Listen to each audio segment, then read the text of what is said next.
السلام علیکم ورحمۃ اللہ وبرکاتہ۔ آپ نے پچھلی ویڈیو میں سماعت فرمایا نبی کریم صلی اللہ تعالیٰ علیہ وآلہ وسلم کے امی ہونے کی چند حکمتیں۔ اب یہاں سے تیسرا باب شروع ہو رہا ہے۔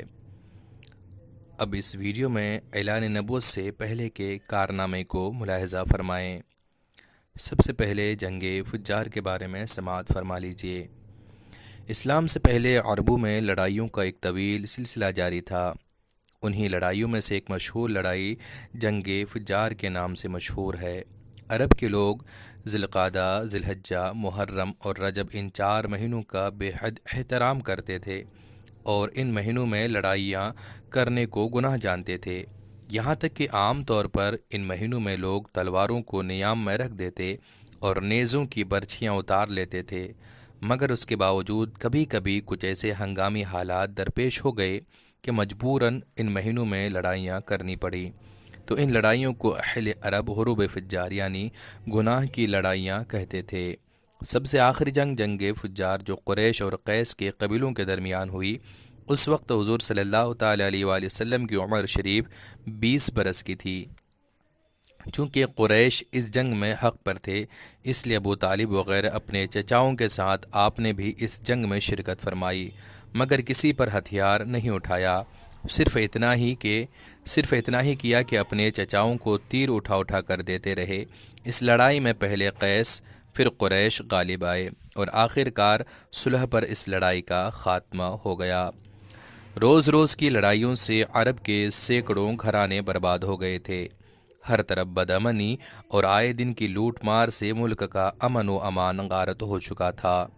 کوئی شخص اپنی جان و مال کو محفوظ نہیں سمجھتا تھا، نہ دن کو چین نہ رات کو آرام۔ اس وحشتناک صورتحال سے تنگ آ کر کچھ صلح پسند لوگوں نے جنگ فجار کے خاتمے کے بعد ایک اصلاحی تحریک چلائی۔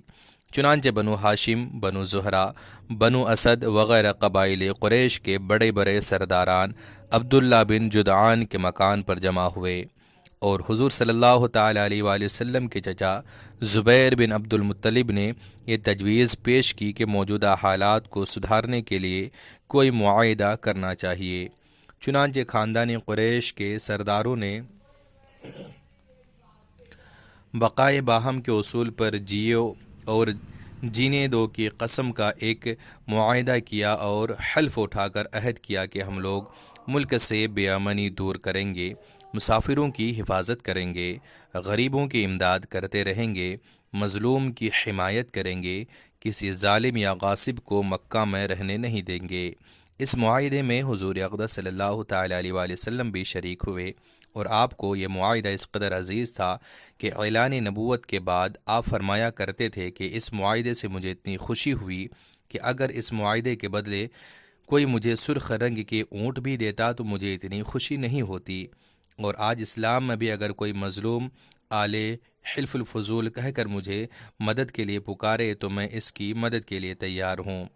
اس تاریخی معاہدہ کو حلف الفضول اس لیے کہتے ہیں کہ قریش کے اس معاہدے سے بہت پہلے مکہ میں قبیلہ جرہم کے سرداروں کے درمیان بھی بالکل ایسا ہی ایک معاہدہ ہوا تھا، اور چونکہ قبیلہ جرہم کے وہ لوگ جو اس معاہدے کے محرک تھے ان سب لوگوں کا نام فضل تھا، یعنی فضل بن حارث، فضل بن وداع اور فضل بن فضالہ، اس لیے اس معاہدے کا نام حلف الفضول رکھ دیا گیا، یعنی ان چند آدمیوں کا معاہدہ جن کے نام فضل تھے۔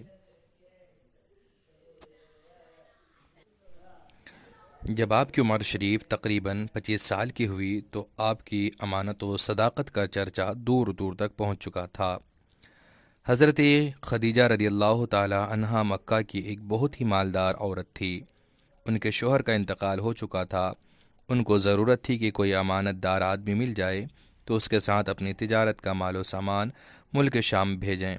چنانچہ ان کی نظر انتخاب نے اس کام کے لیے حضور اقدس صلی اللہ تعالیٰ علیہ وآلہ وسلم کو منتخب کیا اور کہلوا کر بھیجا کہ آپ میرا مال تجارت لے کر ملک شام جائیں، جو معاوضہ میں دوسروں کو دیتی ہوں آپ کی امانت و دیانتداری کی بنا پر میں آپ کو اس کا 2 گنا دوں گی۔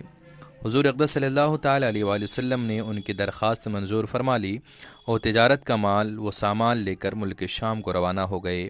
اس سفر میں حضرت خدیجہ رضی اللہ تعالی عنہا نے اپنے ایک معتمد غلام میسرہ کو بھی اپنے ساتھ روانہ کر دیا تاکہ وہ آپ کی خدمت کرتا رہے۔ جب آپ ملک شام کے مشہور شہر بصرہ کے بازار میں پہنچے تو وہاں نستورہ راہب کی خانقاہ کے قریب ٹھہرے۔ نستورہ راہب میسرہ کو بہت پہلے سے جانتا پہچانتا تھا۔ حضور صلی اللہ تعالیٰ علیہ وآلہ وسلم کی صورت دیکھتے ہی نستورہ میسرہ کے پاس آیا اور دریافت کیا کہ اے میسرہ، یہ کون شخص ہیں جو اس درخت کے نیچے اتر پڑے ہیں؟ میسرہ نے جواب دیا کہ یہ مکہ کے رہنے والے ہیں اور خاندان بنو ہاشم کے چشم و چراغ ہیں۔ ان کا نام نامی محمد ہے صلی اللہ علیہ وسلم اور لقب امین ہے۔ نستورہ نے کہا کہ سوائے نبی کے اس درخت کے نیچے آج تک کبھی کوئی نہیں اترا، اس لیے مجھے یقین کامل ہے کہ نبی آخر زماں صلی اللہ علیہ وسلم یہی ہیں، کیونکہ آخری نبی کی تمام نشانیاں جو میں نے توریت و انجیل میں پڑھی ہے وہ سب ان میں دیکھ رہا ہوں۔ کاش میں اس وقت تک زندہ رہتا جب یہ اپنی نبوت کا اعلان کریں گے تو میں ان کی بھرپور مدد کرتا رہوں گا اور پوری جانثاری کے ساتھ ان کی خدمت گزاری میں اپنی تمام عمر گزار دیتا۔ اے میسرہ، میں تم کو نصیحت اور وصیت کرتا ہوں کہ خبردار ایک لمحہ کے لیے بھی تم ان سے جدا نہ ہونا اور انتہائی خلوص و عقیدت کے ساتھ ان کی خدمت کرتے رہنا، کیونکہ اللہ تعالیٰ نے ان کو خاتم النبیین ہونے کا شرف عطا کیا ہے۔